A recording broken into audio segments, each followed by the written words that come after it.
বাসা থেকে বেরোচ্ছেন সকাল সকাল অফিসের উদ্দেশ্যে বা কাজের উদ্দেশ্যে। গেটটা খুলে রাস্তায় গেলেন, সামনেই একটা কুকুর।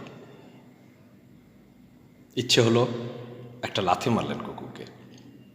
সে কুই কুই কুই কুই করে রাস্তা ছেড়ে পালিয়ে গেল।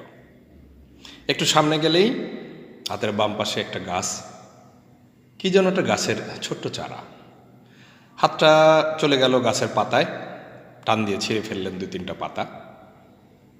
হাতে রগড়াতে রগড়াতে সামনে এগিয়ে গেলেই দেখলেন রাস্তায় একটা ব্যবহৃত কোকের ক্যান, কোনো ড্রিঙ্কসের ক্যান পড়ে আছে।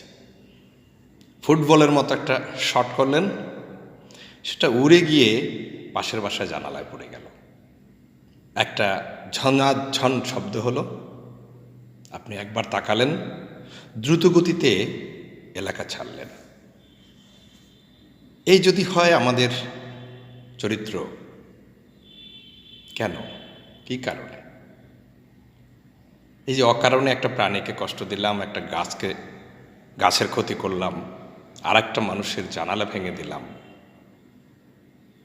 এই অভ্যাসগুলি, এই বদ অভ্যাসগুলি আমরা কেন বদলাই না?